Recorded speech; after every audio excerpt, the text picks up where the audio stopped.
Okay guys, if the camera looks different, or even better, it's because I got myself a new face cam. I am hoping it doesn't freeze. I've tested it already. It should be good to go.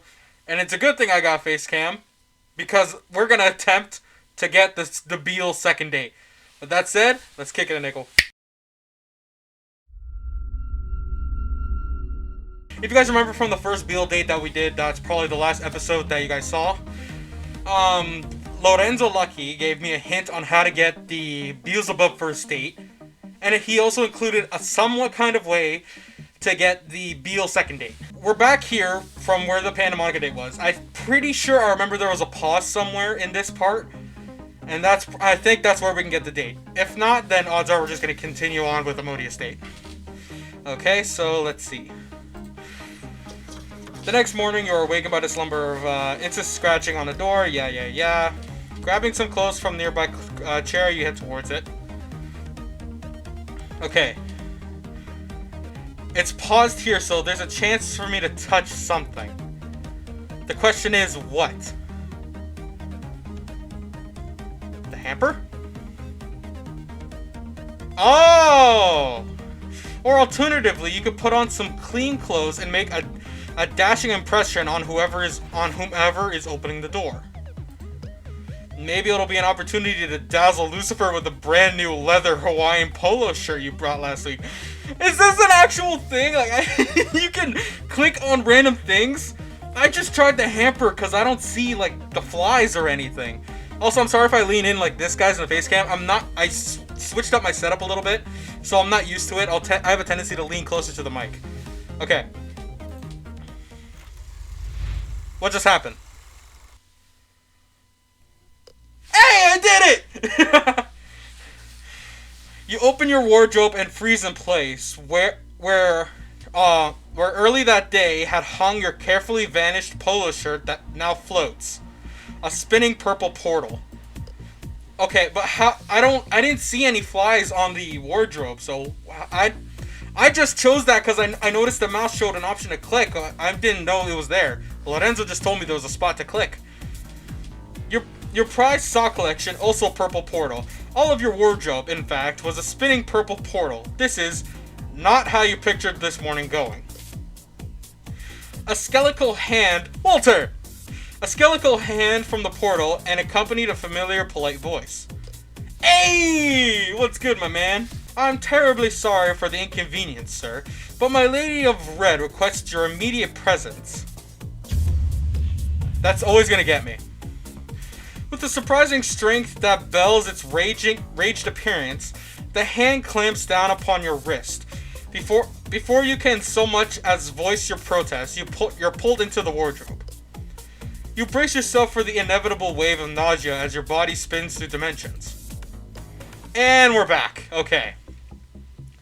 As the world begins to consolidate around you, you notice a figure standing directly in front of you. Looming over you, face shrouded in shadow, is Beelzebub.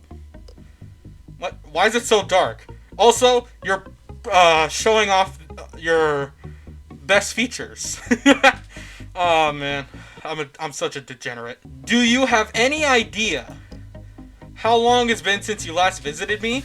Well, given what I remember in the Pandamonica date, it said that it's been a few weeks since the last dates, so I'm gonna put my money on 3 weeks. As much as I appreciate the attention, you can't just go abducting people whenever you feel lonely. I mean, if it's for Beel, I don't mind getting abducted.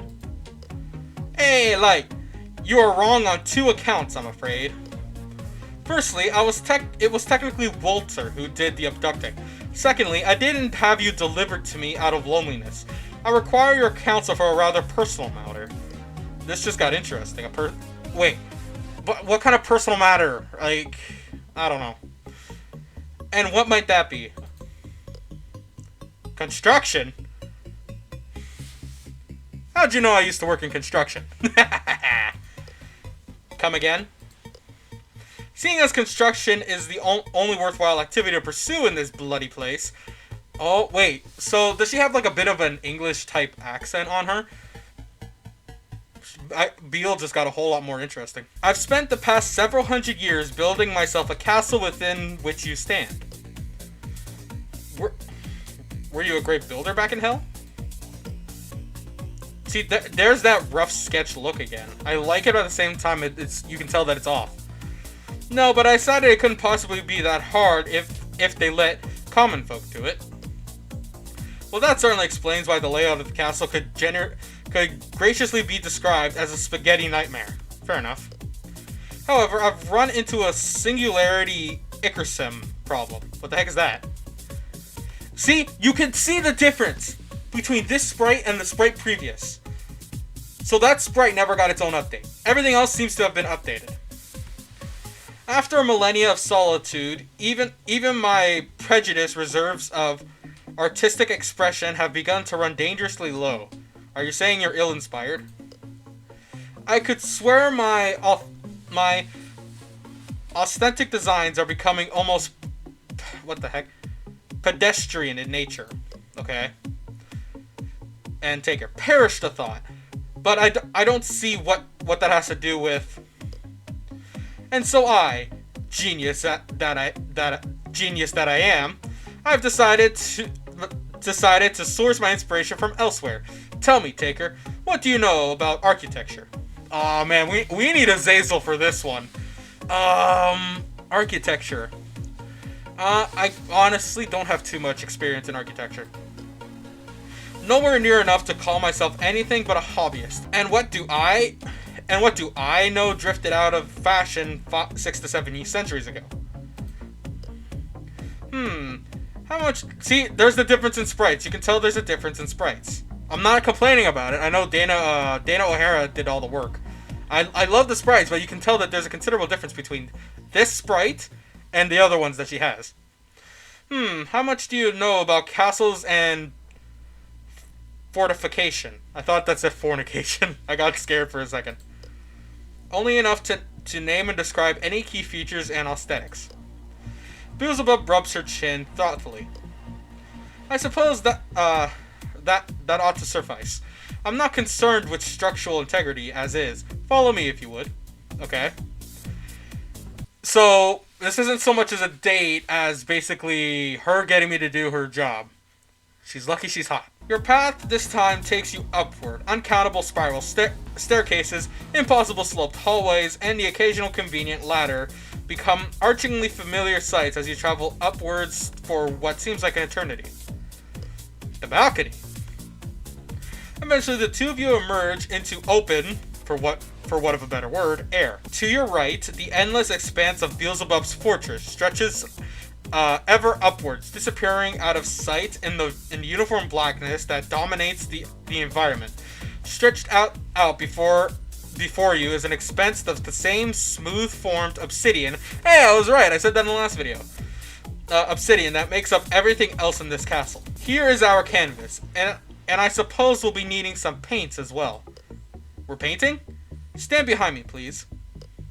Beelzebub frowns in concentration, extending a claw hand into the empty space. Threads of darkness, spun from the very fabric of the void, begin to coalesce in front of her.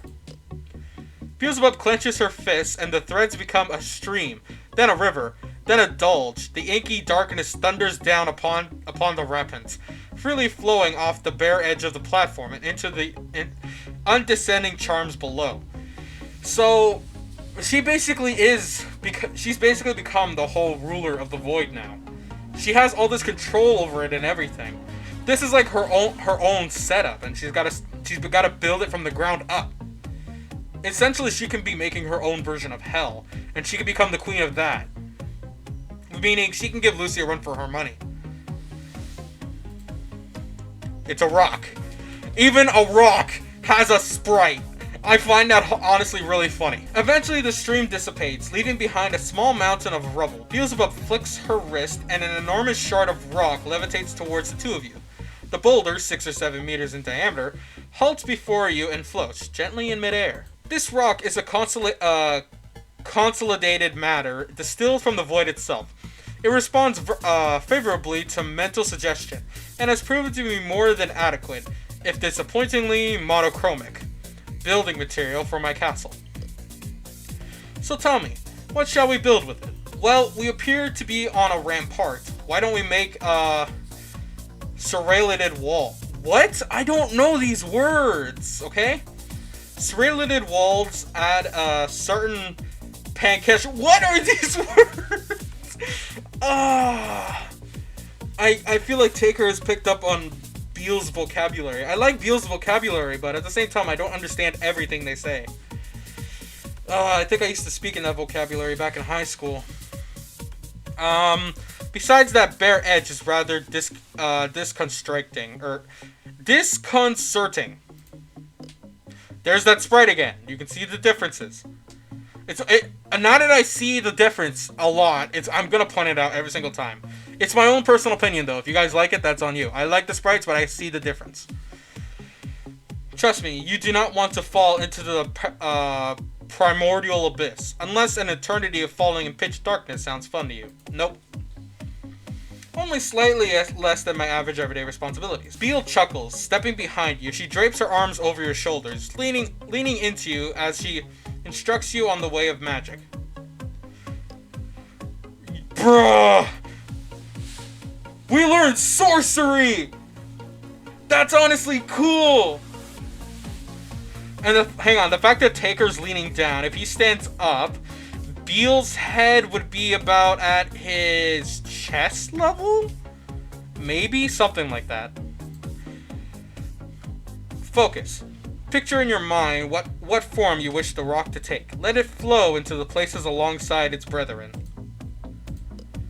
Remember, your only purpose is to guide the stone. I'm the one doing the heavy lifting here. You focus on the floating boulder, trying to imagine it moving to your left towards the edge of the ramparts. I don't know what that is! Aw, the picture's gone. What was that? I heard like a whoosh. Oh, it's being narrated. With an almighty rush, swoosh, the obsidian boulder violently hurtles off the rampart and is swallowed up by the coiling darkness surrounding the castle. Though you listen for a moment, no sound of the rock impacting ground reaches your ears. You turn back to Beel, who passes her handkerchief across a slightly sweaty brow. Oh, that's a new sprite, and she looks horrified. Why don't you try that again? A little gentler this time. Oh my god. She looks ready to pass out. She was scared. I'm far too old to be flinging rocks around like that willy-nilly. Sorry, I'll try again. Oh yay, it's back. This time around, you're a bit more careful with your mind's eye. Rather than giving the rock directional commands, you imagine it moving to places in space. With a little practice, you realize you can also influence the shapes of the rock, sanding down rough edges and dividing the boulder into more measurable pieces. Carefully, you place the first bit of stonework onto the edge of the rampart. I still don't know what that is. Well done. I have a couple of critiques about your technique, but that was very good for a second attempt. Like the second circle. With Beelzebub giving advice, you are eventually able to refine your technique, telekinetically shaping slabs of rock before placing them into the checkered wall of the parapet.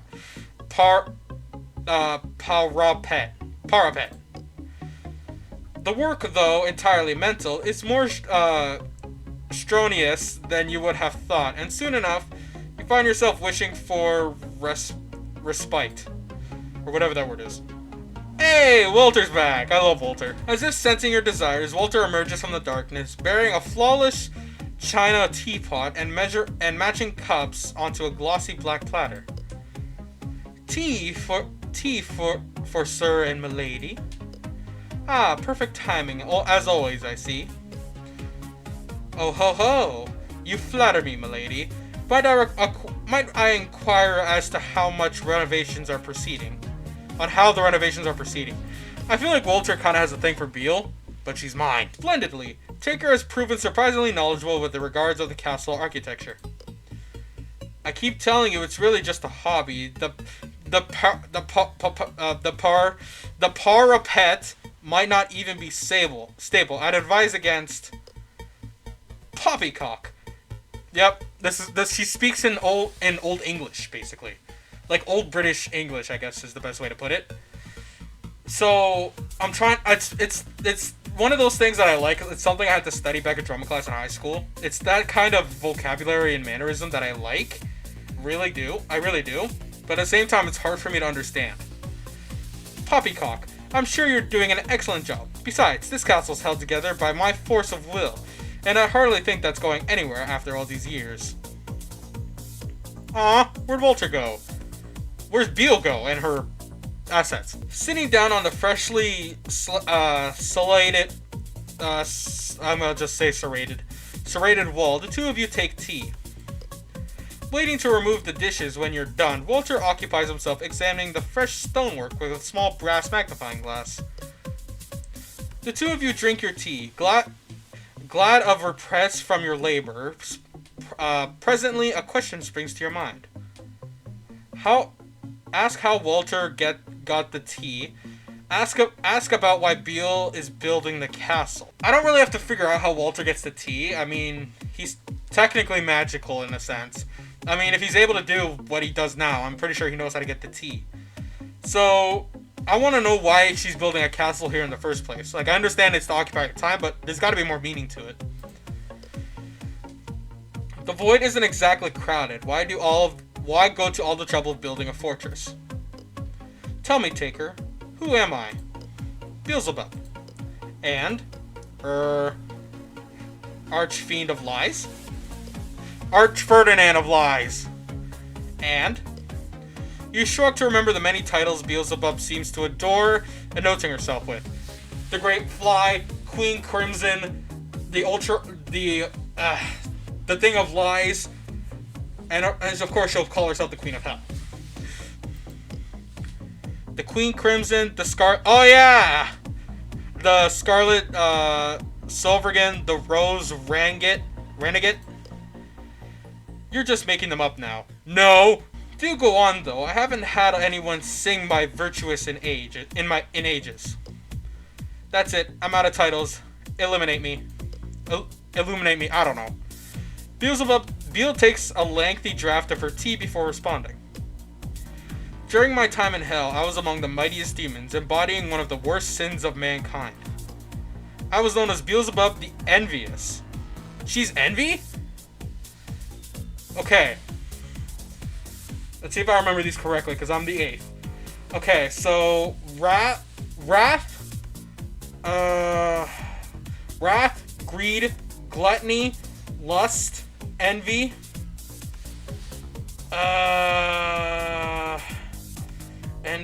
gluttony, sloth, and it's bothering me. I can't remember them all. I can't remember the last one I'm missing. Dang it.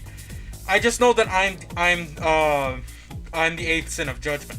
That's as far as I can go. But to find out that Beel is actually the embodiment of envy actually does say a lot. But look, this game has its own lore and everything, and I absolutely love it. I was also known as Beelzebub the Envious. Do you know the difference between envy and greed, mortal? One wants money, the other status. Close, but not exactly correct. Greed is an all-consuming hunger for treasures of the world. It rarely, if ever, cares about what it has acquired in its relentless, short-sighted quest for more. Envy is far more discerning in its pursuit and acquisitions. Envy cannot exist without a partner to play against.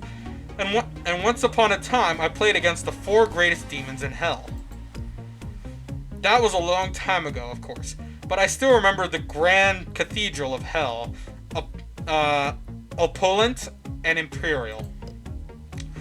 Truly a symbol of one's ingenuity and power. There is nothing more I covet in all of hell than to sit upon one of those ebony thrones in Regent of the Damned. Beelzebub. So 4 other lords of hell. So if there were lords of hell when Beel showed up, so they're older than her. But the fact that there's 4 more lords that are not Lucy and not Beel, that plays a huge role.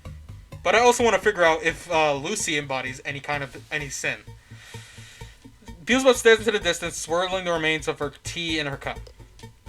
This was back when Lucy and I were still on speaking terms, before the damnable High Prosecutor threw me in here. Justice. But back to the topic at hand. Having no partner to strive against in here, I've taken upon myself to construct a castle far exceeding my own memory of the Cathedral of Hell. If I've nothing but eternity to spend here, then I shall spend it building a monument to my greatness to dwarf anything Lucy's subjects could build for her. I see. I'm honored that you trust me enough to help with building it. Reinvigorated by the tea and conversation, the two of you make record time arranging the rest of the rock, and soon enough the serrated wall is nearly complete. With a final extrusion of will, the last block of obsidian material slides into place, completing the work upon the castle rampart.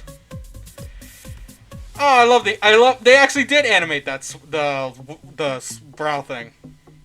Beelzebub wipes her brow with a handkerchief. Phew, I'm not used to that much heavy lifting. And you tell me mortals build these without the aid of magic? Well, we had a lot of time on our hands when we weren't dying in the thousands of plagues. Before you ask, I'm not apologizing for those humanity had it coming. You're not quite sure if she's joking or not, and hide your uncertainty by walking to examine your work. Remarkable, and this is how you've built the entire place? Give or take. The tentacles oh no, not the tentacles. I remember that Van Ripper decided to make a comic in regards to those, and I don't like it. Anything with tentacles is creepy. The tentacles took considerable more effort to tame than the rock itself, but I think it's making headway with them in another millennia or so. It must have taken an eternity. How long have you been here, Beel? Time flows differently here, slower than it does in your world, or hell for that matter. I've stopped counting over the years, but I expect it's been at least 6 centuries in your time. 600 years. Her voice becomes softer at her gaze, and her gaze becomes distant. Oh no, Beel, don't. But in terms of time passing here, I think you're the first living being I've seen in the last 500,000 years. You turn your back to the black stone rampart, leaning against it as you ask a question that's been nagging at you since you first stepped foot into the abyss. Beel, you have to tell me, what on earth did you do to get yourself... Whoa. A crack of stone made all the louder by the abyss of ambient sounding permeating. The abyss echoes across the rampart. What the heck? Almost immediately, you find yourself pinching backwards. The large stone against which you've braced. Almost immediately, you find yourself pinching backwards. The large stone against which you've braced yourself crumbling away with the black nothingness beneath. Although you windmill your arms, you are unable to right yourself in time and topple off the edge of the castle. We fell in? Reaching up, you are just barely able to grab the edge of the battlement, your fingers scraping for the purchase against stone once packed solidly together. Taker, hold on, I'm coming for you. Beelzebub leaps for your hand, but before she can cross the distance between you, your grip gives out, and you plummet head over heels into the inky blackness of the void. Air rushes past you, or perhaps you rush past it as you fall, and narrowly miss caving your head in on the rock outcropping jutting from the castle wall. Flailing around, you try to catch onto something, anything to slow your dive, but grabbing onto the walls of Beelzebub's castle only nets you a hand scraped raw by the rough, ruined slabs of Black Fortress far above you. A crimson light blazes, an immense crack of displaced air echoes in the dimness. As you continue to fall, you can barely make out something huge and ungainly falling towards you at an alarming speed. Oh, I think Beel turned into her fly form. Yep. A blast of fitted air and deafening drone hordes your rescue. You feel massive chitin-plated fingers close around your midsection, gradually halting your descent. Knowing full well what you'll see, you look up at your rescuer. A massive fly, bloated and warped by the demonic influence, carries you aloft, training the air with tattered wings, meeting your gaze with one of its manifested eyes. The creature splits its dripping mandibles into a rough approximate of a smile. It speaks, its voice compressed of 1,000 buzzing insects. Caught you. As the two of you circle around the ramparts, you notice Beelzebub is breathing heavy. Her wings barely able to keep the two of you suspended as her wings beat slower and slower. The angle of descent towards the parapet shifts from concerning to alarming. This is hold on to something. This landing will be tough. You wind your hand into the mane of the snowy hair surrounding Beelzebub's neck, and hold on for dear life as she awkwardly crashes down onto the parapet. Bruh! The great mass of her fly form plunges down in a flow of stone, but you are, for the most part, unharmed. Is Beel okay? As you slide off the groaning Beelzebub, the great fly glows scarlet. The aged flesh twists and buckles, and compacting itself into its resolved back into the form of white-haired demon. Beelzebub coughs once, and then opens her eyes. Is she okay? Let's not do that again, huh? I prefer to keep my demonic visage intact, thank you very much. As you help her to her feet, you can't help but satiate your curiosity. Visage, do you mean the fly form? Beelzebub nods shakingly as she gets to her feet. The visage phenomenon occurs when the raw power of a demon exceeds the capacity of their original body. This causes a chain reaction within the body of the demon in question, causing them to violently shift into forms better suited for their newfound strength. Okay. While you can with time learn to return to normal forms, our horns remain white, forever a mark of our status and power. So the horns don't turn white with age, they turn white because of mass power. So Lucy has the capability of changing into something. Beelzebub brushes her hair back, highlighting her own ivory horns. There's the misdrawn head. While we are at our strongest when we take these forms, we are also at our most vulnerable. The visage is our power incarnate, and should it take damage, we will permanently lose a portion of that power. Give me an example. Very well. Losing a finger or even an arm of my current form would only be an inconvenience, and one would quickly remedal at that. But if the same injury were to be inflicted upon my visage, or visage, whatever you want to call it, my powers would be appropriately crippled until I'm able to return the missing piece. What if your visage was destroyed? What would happen then? I suppose I would be reduced to an almost human status, still immortal, of course, but fully unable to work all but the most basic of magic. So, does that mean Lucy can change because she's got the white horns? They don't turn white with age; they turn white with this newfound power. So, is Lucy able to change, or did she lose something that won't allow her to change anymore?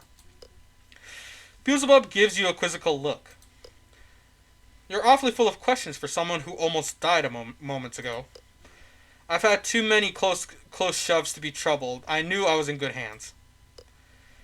Oh, you flatter me. Yes, but unfortunately you can't distract me. Distract you? Why? Whatever do you mean? That wall crumbling was too much of a coincidence, and I think we both know that it broke to serve a purpose, Beel. You broke it trying to dodge my original question. Beelzebub turns to you, all trace of visage gone. Oh, was I now? And what question might that be? Beel, why were you exiled here, really? Beel visibly deflates and lets out a sigh before answering. I'll cut you a deal. If you want that particular piece of knowledge from me, you'll have to give me something of equal value in exchange. Knowledge is power, and I'm not about to let you walk away with this much of it without paying me some kind of toll. This just got interesting. Beel's dates have so much lore in them. It's what I've been looking for. What would you like to know? I want to know if there's any way to escape, Taker. If somewhere, somehow, a way for me to escape this dimension exists. I don't know. I know you don't. but I know that you live with someone who does. The person who ordered me put this pit to begin with. You want an answer to your question? First, you'll find me an answer to mine. Do we have a deal? Yes, I'll do my best to find your peace of mind. We're gonna find a way to bust her out! And there's only one girl who can do that, which means we gotta survive the other dates and we gotta find Lucy. And I'll grant you yours in exchange. Well, time's ticking, Taker. You ought to be returned to your own dimension before anyone notices you're gone. Making a complex gesture, Beel conjures the one-way portal around you, and your vision is once more obscured by purple smog. When the smoke resides, you find yourself in total darkness. Worse still, you seem to be enclosed inside a very small space with barely enough room to move your arms. You're beginning to worry when... Oh, the wardrobe. The door to your closet gives way, spilling you, and your sock collection, across the floor of the room. Rubbing your head, you look around the room, eye settling on a piece of parchment pinned to your door. Picking it up, you immediately recognize Lucifer's eluded, praising the writing. Taker, I found myself... Wait, this is a different note than what it was in the Pandemonica date. Because in the Pandemonica date, the note said, keep doing... you're doing a good job, keep at it. This is different. Taker, I found myself rather overwhelmed with work at late, and have decided to spend some time working through my backlog. It's unlikely I'll have time to engage in any sort of peripheral activity for the next couple of days. That being said, the others seem to be enjoying themselves, so keep up the good work. Lucy. Now, I thought it was going to be something different. You make your way downstairs, Lucy's choice of words weighing slightly on your mind. Keep up the good work. I wonder what she means. Holy smokes! So, we have a whole bunch of new lore in regards to Beelzebub. Odds are I'm going to be doing a video about all the stuff with Beel. I don't know yet. But now I've caught up with everything that I need to with Beel, and now we can go on to continuing the other girls' dates. We've already done the Pandemonica date before this one in another file, and I'll have it in another file, which means Modius is next, but we're going to have to figure out where we can find all this lore and stuff. Especially with Sybris, Melina, Zadrada, and Judgment. And Lucy, of course. So, in order to get Beel out of there, we gotta do these dates, people. With that said, I'm the Korrupted Judge, and I'll see you guys in the next one. See you around.